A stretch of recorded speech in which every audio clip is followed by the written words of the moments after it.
Hey everybody, this is Abby from Realistic Kitchen Gardens. Today is Thursday, July 23rd or 24th, something like that. We still have another week in July, that's about all I got. So, we did have 2 tornadoes very, very close to us. Not yesterday, the day before yesterday in the afternoon. So we do have some wind damage. Some of it's been corrected, but I'll point it out as we find it. We are 10 weeks away from our first frost, and we are 12 weeks frost free. So we're a smidge over halfway there. My Century Star watermelon continues to offer female fruits to be fertilized, and I continue to not have any fertile flowers to pollinate it. So even though it does have male flowers on it, it is sterile by itself. Again, even with male flowers. So still waiting for, if it gets there, it probably won't now. I might as well tear it out. But this is a radish, and these are one of 2, well, there's 2 plants here, but there's another set of 2 crimson sweet watermelons, which are supposed to be immune to bacterial wilt, anthracnose, all that, even though watermelons in general are supposed to be, but the cucumber beetles have been so bad they just suck the little saplings dry. So, and here's the second one, or here's the second one, third one, and here's the 4th one struggling along. So I need to weed out a bit. The rest is just grass and radishes where watermelons were intended to be.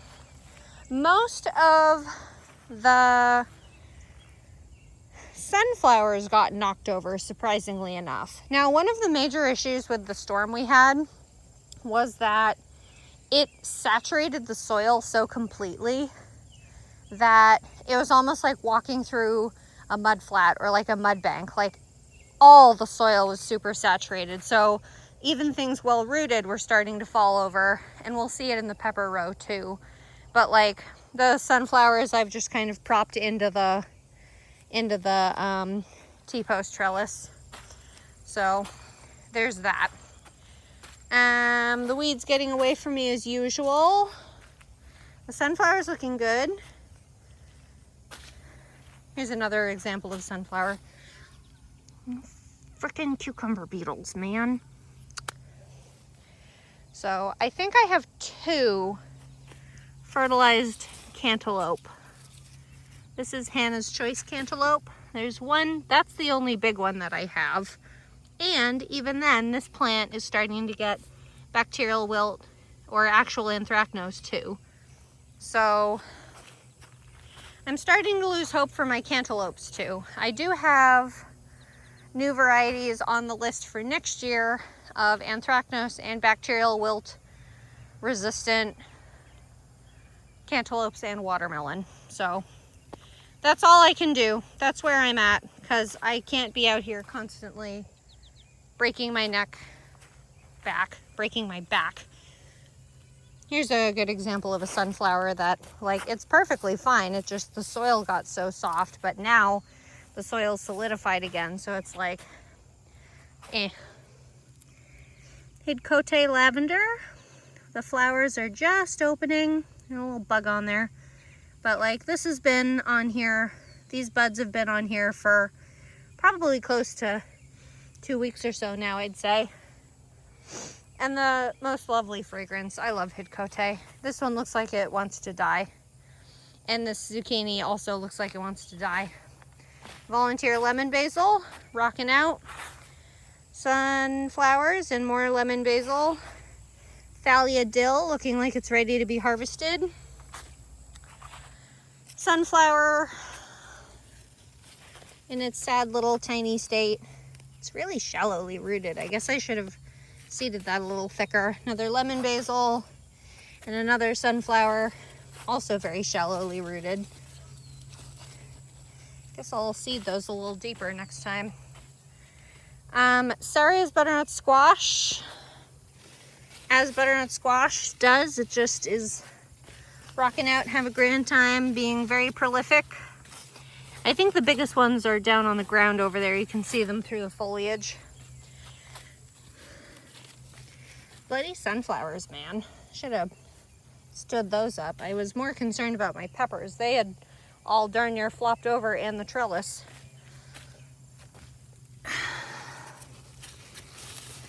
A lettuce in there. Some lettuce down here. The cucamelon spreading out and flowering in the most microscopic of ways. I must be doing something wrong. This plant is so tiny. Like, look at that. That's a female flower.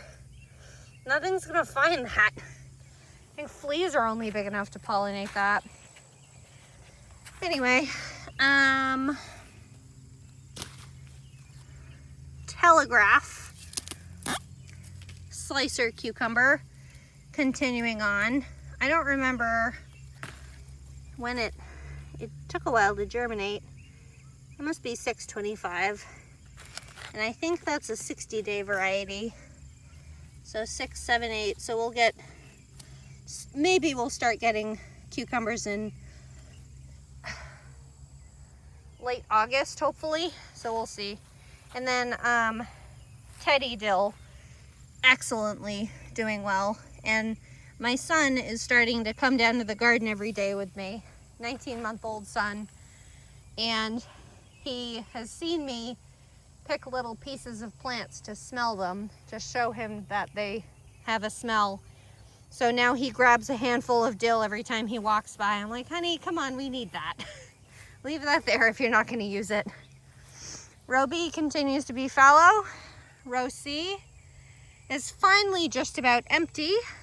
That storm system that came through with the 2 tornadoes put down a ton of rain and a lot of wind. That the wind came down this way, and it ended up prompting the majority of redwing, which is the red onion variety, to be ready to harvest. So I harvested 48 red onions yesterday. I think only 7 sterlings, and I think that's the only, I think there's only those 3 left down there of sterling. So there's 3 sterling left, maybe a dozen redwing, and like 3, 4, 5, 6, 7 Patterson yellow storage onions. So this is pretty much empty, and that means I'm going to, well, the thing is that this soil is a little bit compacted because onions are extremely shallow rooted, but I want to use the straw as cover for when I transplant some of my brassicas in here. I think this row will end up being the Brussels sprouts and heading broccoli, and then this garlic row is a third of the way full of cucumbers, but I need the whole row for the other batch of brassicas, which are sprouting broccoli and cabbages, cauliflowers, that kind of thing. It's still all cruciferous brassicas. This is the very last variety of soft neck garlic to come out, but again, I was waiting for them to flop over, and they flopped over. But soft necks, the ground in this row is pretty tough, and when I try to pull them like hard neck, the necks break because they don't have a hard neck connecting to the bottom plate. So I need to dig those. Some of them came out okay. I think that's one of the downsides of soft necks, is you have to actually dig them compared to, so. But here's where the cucumbers start. This is actually halfway. This is 30 feet because that's the end of the bean trellis. So I have no idea what varieties any of these are. I'm just gonna let them grow because all the cucumber beetles are busy over there. Knock on wood, hopefully they stay over there. I did try to thin them a smidgen, but not that hard. So I'm gonna let them stay here. This row is gonna become a wild shenaniganry of cucumbers. And I'm gonna put the cucumbers in the potatoes, but I'll show you when we get there. This was the carrot patch. I did seed it with herbs and flowers blend. There's a dill here. This looks like a basil of some kind. There once upon a time was a, here it is, California poppy, which the grass is beating to it. There's another dill actually. Another California poppy. This still makes me think of calendula. A third California poppy, 2 little patches of cilantro, and some sweet alyssum. So not much going on here. I really should just cover crop it, because otherwise this grass is going to get so deep rooted and I won't be able to get it out. This is the spot where I seeded Dark Star zucchini. This one hasn't germinated yet. This one looks like it's ready to push through hell, the ground, and this last Dark Star is up, so I need to weed around it. Dark Star zucchini is supposed to be very disease resistant, so we'll see how that does. It's I think it's a 57-day variety or something like that. So that'll be another August into September crop. But again, I don't care that much because it'll just get shredded for zucchini bread and zucchini muffins. The hollyhocks are looking really good. These got knocked back into the row from the wind, but they stood back up on their own. And one of them looks like it wants to shoot out a flower stalk. So this is Summer Carnival hollyhock. In some sources, because this is the Ferry Morris seed packet, because I got it on a whim at the store one day, because I wanted something to fill the space between what was supposed to be, no, not corn. I don't remember what that was meant to be, but I wanted something to fill the space. So some sources say it's 100 days to flower, and others say it's flowering the second year, which most hollyhocks are listed as. So I don't know. Now, I'm gonna have to post a picture of this in the comments of the video, because this trellis was down and you're gonna see the lingering damage from it.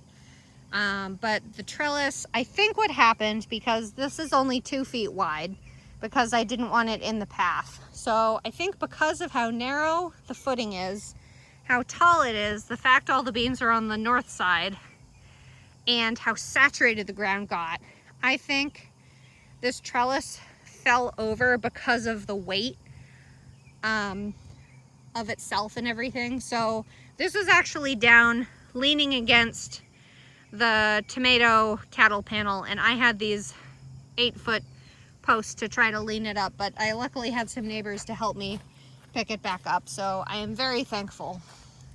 Meanwhile, Emerite pole bean, after taking a tumble for 2 days and laying on the ground and stood back up this morning, is going to get more reinforcement to not take a tumble again. But I think I don't like to handle this plant very much because I really don't know how good the disease resistance is. But I thought I saw a pod earlier.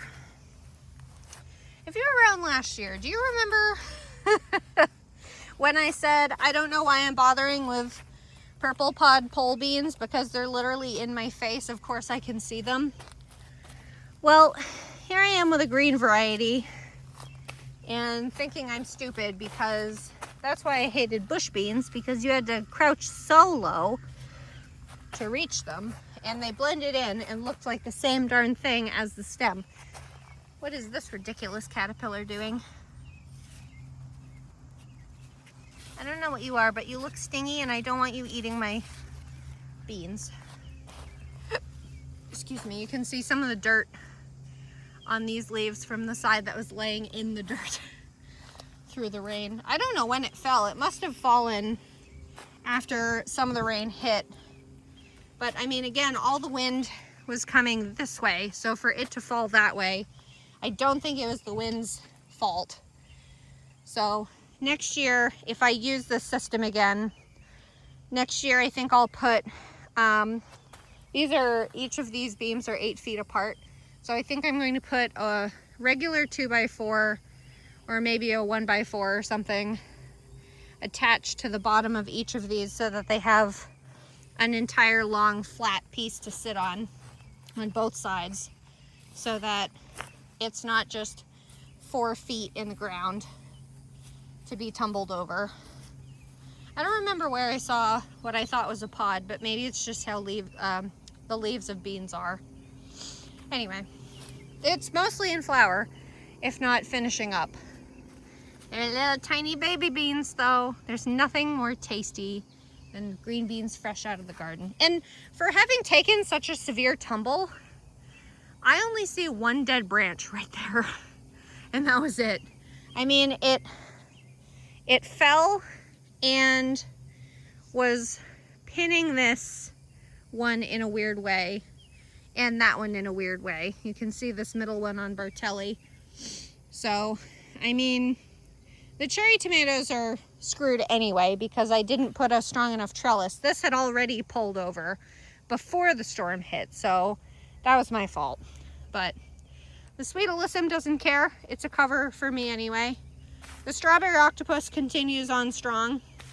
I have trimmed a couple little tips so that they don't try to make strawberry plants in the paths.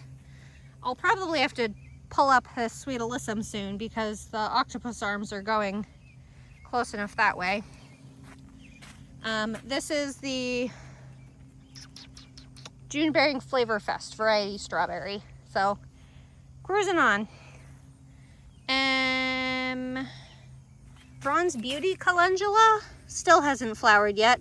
Was seeded in March. Very pot bound. I'm not really blaming it. That was my fault. Volunteer. Complimentary. Trying to come up with words. Hang on. They're coming slow today. Complimentary salad bowl blend from my gardener. Producing some little leafies. They are in full sun though, so I suck at growing lettuce. Of all the things I suck at growing, lettuce is it. Profusion zinnias, looking good. I have another strawberry. I almost got this completely weeded out. You can see I was doing really good. And then I ran out of light here. So there's one more plant here and there's another plant here. There's 5 mother plants. In retrospect, it was silly to put a plant there with the zinnias here too.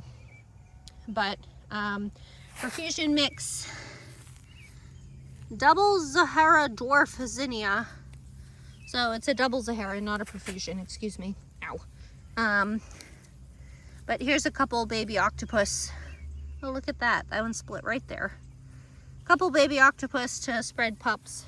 I'll start sending it that way and grab that last little tuft of grass out.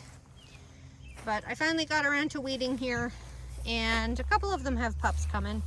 They were very shaded by too much grass. Like here, although this is completely fallow, so once I weed this, I'm going to put buckwheat in. Buckwheat's only 8 weeks, so I will have time to get that in and out. And then after that, it'll be ready for next year. And then this last quarter, the last quarter, is some herbs. Oh, I forgot I put mint in here. That's what else I had. I was working on my names and words. I was working on my garden planner app that I use through Territorial Seeds, and I was trying to remember what I put in here, but there's mint too. Also something I need to weed, obviously. Genovese, Volunteer Lemon, Basil, Chives, Genovese, and the mint is over there somewhere. And some Agosht, which might still be here and might be washed out. Here's one of them, whatever the yellow one is. There's the orangey one. Gonna have to try those again. They grew well, all things considered. I mean, I didn't start them until I didn't start them from seed until April. So I think that's one of those ones you want to start in February to March, in the Anise hyssop family. So, Martinez Roma tomatoes. They're still going. Oh God, you're so squished in here. Not a bad size. Very, very San Marzano shape. Not my favorite. They're fine. Ooh, I like the shape of you. You're a green mixed nasturtium. Some of them climb, some of them don't. But there's 3 San Martinez Roma in here somewhere. Then there's my purple opal basil, which I love to grow. It's so ornamental, and it tastes like Genovese basil, and it doesn't burn in the sun, and Japanese beetles don't eat it, so win, win, win. Those seeds are from Mary's Heirloom Seeds. Excellent company to get seeds from. Small quantities for the packet size, though. I wish she offered bulk sizes. And then Supremo tomato that I am actually recording differences in harvest between these ones, which are the seed snail started ones, and the traditional ones started in pots, little pots. So these fruit are definitely behind more than a week, because these were started a week ahead, transplanted the same day. Little curly, little weird. I do think the fruits are a little bit smaller at this point, but some of these are a bit later to be put out too. Like these are obviously the earliest fruits to be put out. Those are nice big ones too. But these are definitely later to be harvested. I really keep meaning to put a stake in where they change, because it was pretty evident before. And this year with the tomatoes, I'm a little concerned. Let me just walk ahead a little bit, because I think it's over here. I think it's this. I think this is the divide. I think I've botched this a little bit, because I originally planned to do the corral, or the, what word did I use? Corridor. There we go. The tomato corridor with this cattle panel equally, where's my hand? Equally apart. So the tomatoes are planted right down the middle, and the cattle panels are equidistant on either side. Last year when I did the cattle panel trellis, same way like this, I really liked it, but I originally started it with one cattle panel flat against the fruits, or straight against the plants, and then they started falling this way on me, on the other side of the path. So then I put a second line of cattle panel with the little temporary ones, which are the ones bent to corkscrews over there, and it gave them great support. But we don't have that this year because of, whoop, that really pulled that T-post out of the way there. Let me see if I can, there.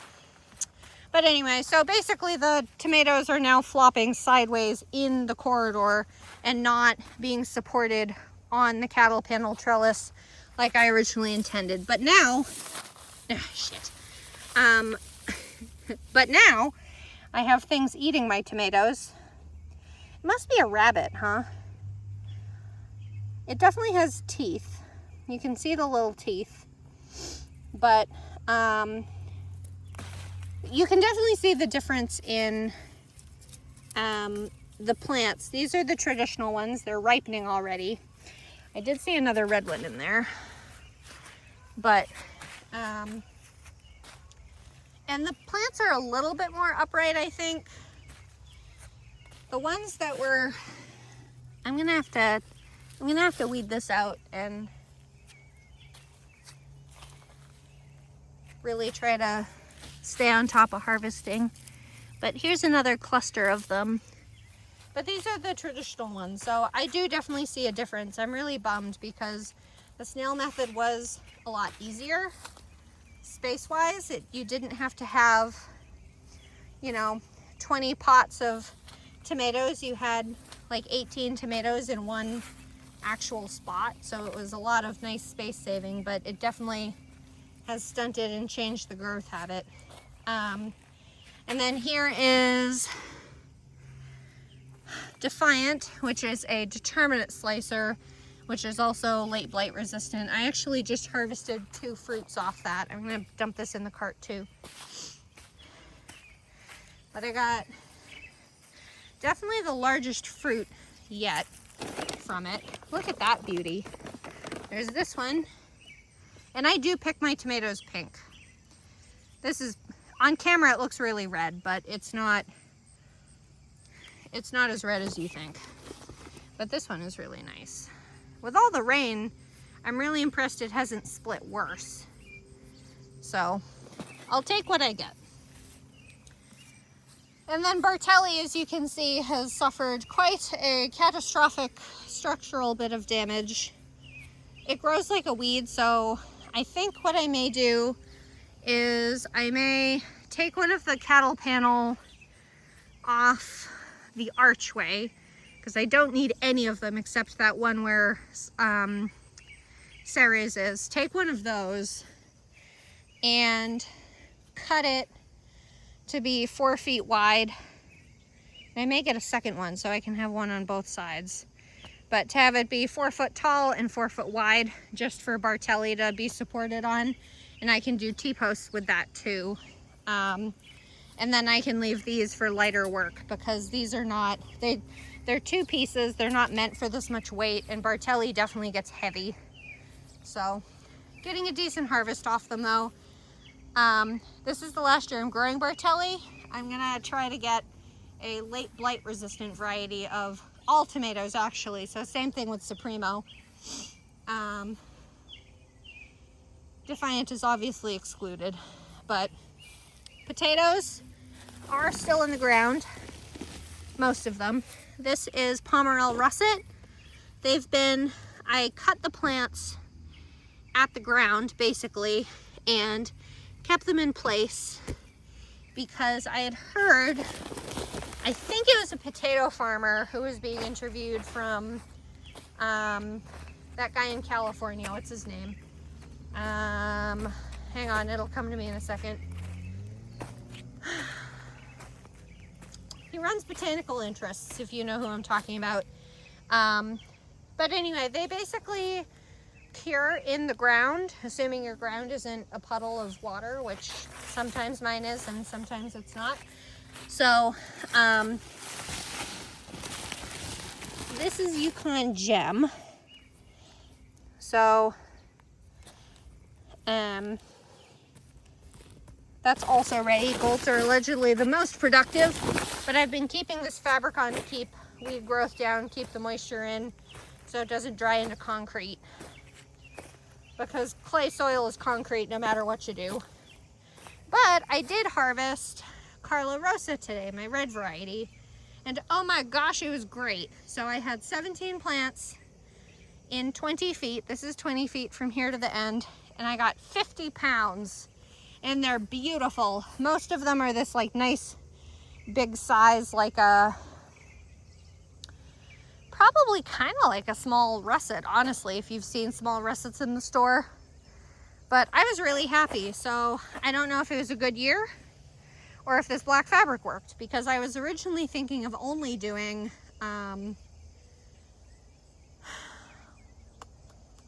a drip line in here, but I ended up doing this black fabric instead just to try it, because I've done it with the garlic and onions, which have come back to bite me, but we don't talk about that apparently.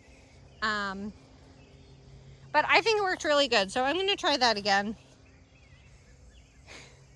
I got a text from my husband about my son. He wrapped his muslin blanket around him for bed, which was really cute. Attention span. But next year, I think I may try insect netting on top of the potatoes too, to try to keep the Colorado beetles down. One of the casualties of the wind is actually a lot of my flowers. So I had to put up this trellis for these marigolds. One of the giant marigolds got broken completely at the ground. So I pulled that out, and I'm now supporting these with these bamboo pieces. The Nigella was fine. The borage obviously got knocked over, but borage is a sloppy mess anyway. That's Cosmos?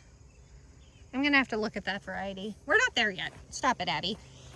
Rhubarb is fine, obviously. I'm very excited for a good harvest next year. Some of these stalks are already looking really good, but I shall wait.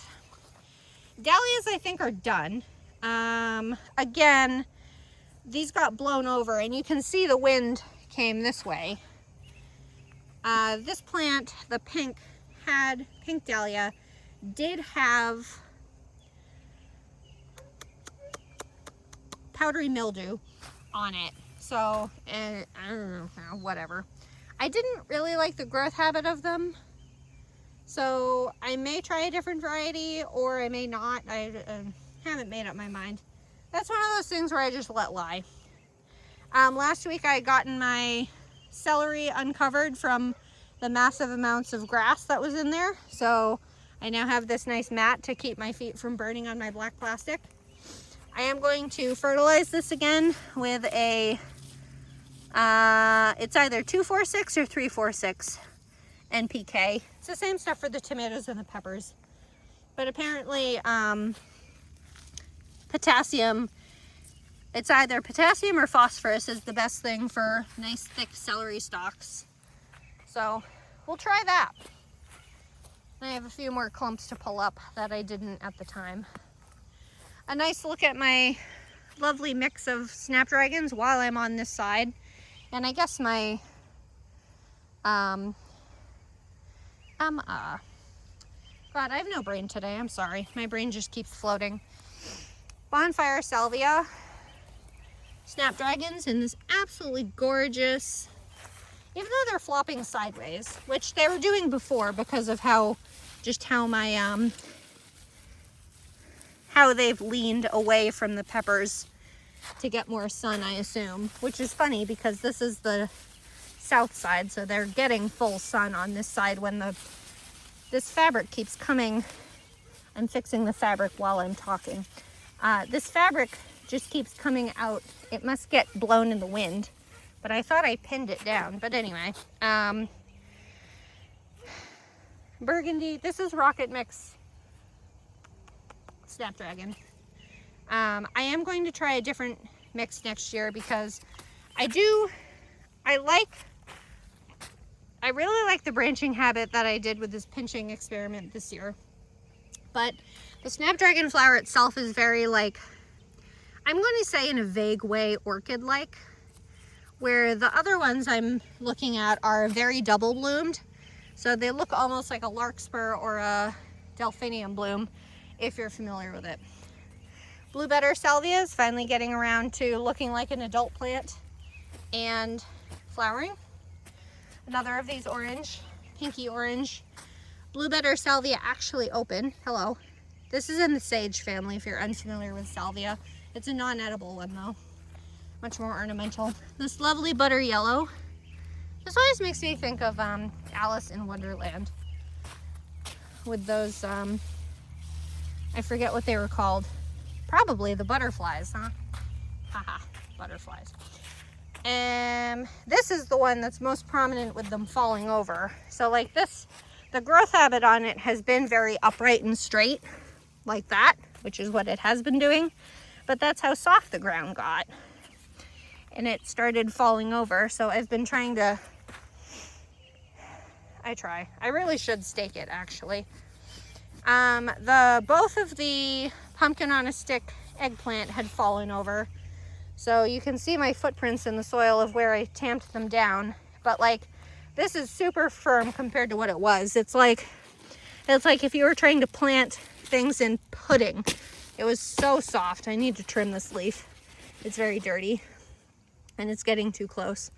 But, ouch, they're a little baby pumpkin on sticks. Little baby pumpkins. And a Colorado beetle.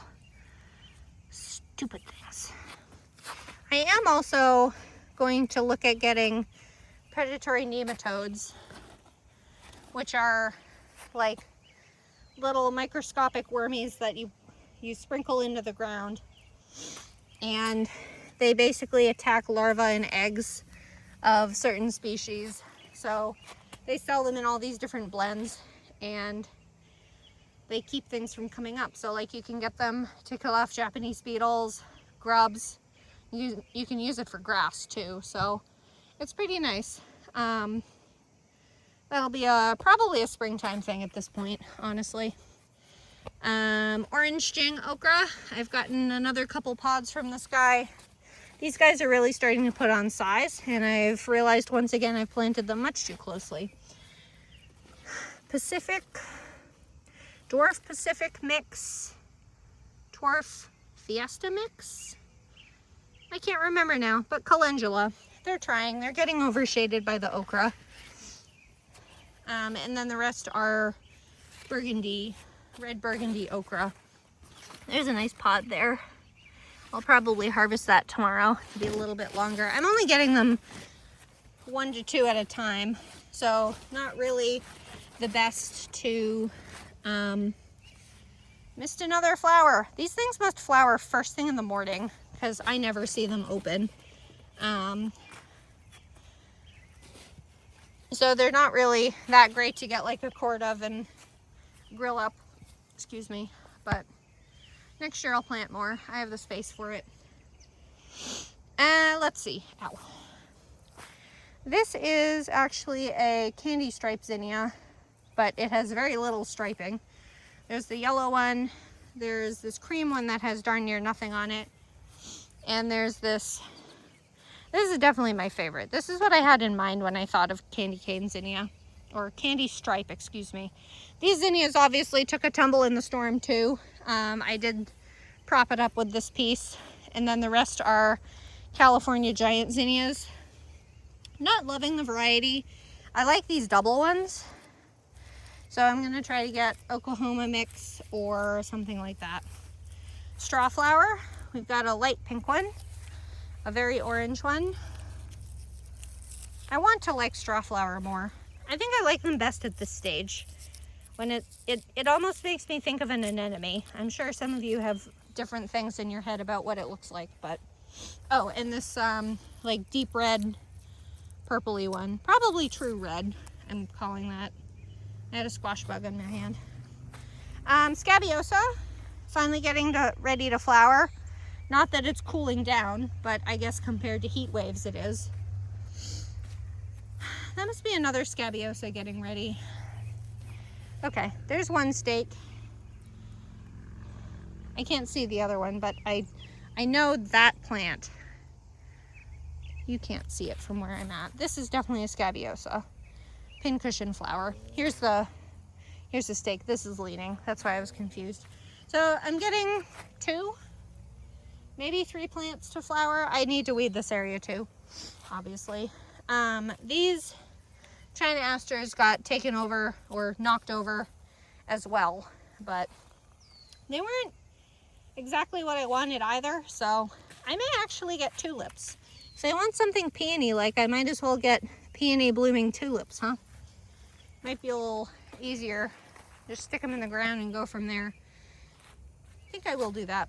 These 3 are finally opening. These haven't opened at all. They all look white at the beginning, but that one may actually be white or maybe pink. And then this is the Chabad carnations. They're supposed to be a double bloom, and they started really quickly from seed, but so. And then this is supposed to be, let's see, what's your variety name? You're supposed to be the pink cosmos, but you had a sulfur orange one in there, which I like the growth habit of more, actually. It's a much nicer growth habit in the flower. I do really like cosmos. They're so fun and whimsical. I found a weird variety in my store that is, not in my store, like in the stock of seeds I have, that they have tubular bloom. So like each of these looks like a straw, like it's fully encircled. It's weird. But Dwarf Sensations. It's supposed to be pinks and whites, like these dark pinks and light pink and white, but I think the other variety is Seashells that I'm thinking of. This is the stalk. It's very dead and I need to pull it out. Borage, again, being ridiculous. Ugh, I got distracted and didn't do the peppers. I'll do that after. Don't let me forget. Haha. I took a picture of this the day I did it, but I didn't get a chance to post it. I am going to purposely save seed pods from the white Nigella. I can buy seeds for white Nigella, but I have all three of them here. Like I have the dark purpley one, which I really like the flower shape of this too. Like this is the basic blue one. I got a nice soft blue with, what is that, 6 petals? But this one's almost like a double, and I like the purple to it.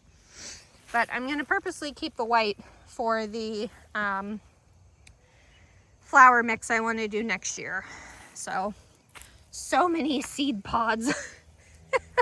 While I was harvesting potatoes today. Oh, they're hollow already.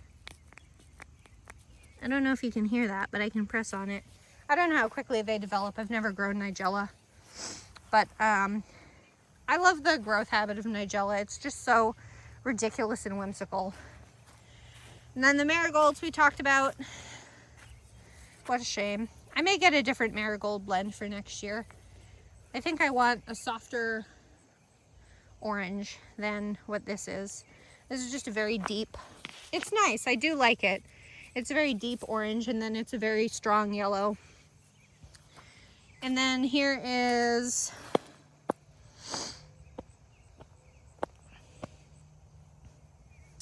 Ladybirds mix Cosmos, which as you can see from the leaf habit, it's more of a sulfur Cosmos type than the Dwarf Sensation type, which is very, very feathery. I'm really excited. These are getting ready to open. Y'all are gonna love them. I sure do. And then Amulet Coreopsis. So dainty. I'm kind of bummed how tiny they are, but they are a really nice burgundy color. Would not grow again, but I like trying new things. New things are fun. And then the one and only Tip Top Mahogany nasturtium I have. Okay, on to the peppers. Don't forget, peppers. Damn it, you fell over again. I'm gonna have to Velcro strap some of these because this is what I was worried about this year. I need to put you people down. Let me put my cacophony, because I can't leave this because I'll forget, because I have the memory of an absolute tadpole. I'm just standing this pepper plant up. It fell due to the weight of the peppers. It fell over because this one plant has, I think, four or five some fruits on it. Yeah, I'm gonna have to. I know I have some Velcro in my cart, so I'm gonna have to leave that till after. But anyway, that is early Sensation Gold, which is a pepper variety I bought. Here's the second one, which I managed to get threaded through the trellis better. Ooh, more flowers. Pollinate the peppers. Pollinate for more peppers. And then this is, I have the shade cloth here so it doesn't burn the fruit. And then this is Mega Gold Whopper Bell from Gurney's. They've got a couple fruit on, small. They're finally fruiting though. That's a pain to grow. I see one fruit on you. You are the first of all the rest of them are Giant Red 2 bell pepper from Gurney's. Both of those varieties are very expensive, and I'm really mad that the Gold Whopper didn't germinate well. But here's a fruit that's actually turning. It's small for the variety, but it's a nice looking fruit. I'm gonna pick that actually. That is ready. Huzzah! Woo! Look at that gorgeous pepper. Heck yeah! I love it. There might be another one ready down there too. Pockets. For once I have pockets. Oh, there might be two ready over there. I'm gonna have to look at it, because I saw one that was split in half. I'll give that another day or two. But I had to put this shade cloth up during that heat wave.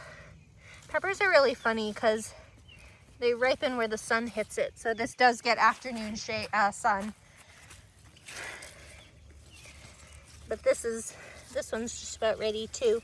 This is closer to the true size they're supposed to be. I'm gonna try a bunch of new varieties next year from Seeds and Such. I don't know what state Seeds and Such is out of. Heck yeah, look at that. Peppers will continue to ripen on the counter too. Not quite as, oh, that's where that other one went. I was wondering where my other, I have these attached with clothespins, but I couldn't find all of them. Let me just go stick that over here. Keep my shade cloth in place. Where'd I put that up? Oh, it's in my armpit. Okay. Okay, anyway. So, I'm pretty happy with these peppers. I told myself I'm going to get peppers to grow this year, darn it. And I have. So far, so good. I need to harvest this. Oh, here's the other. I had to pick this one naked the other day after the storm because it was falling over from how heavy it was.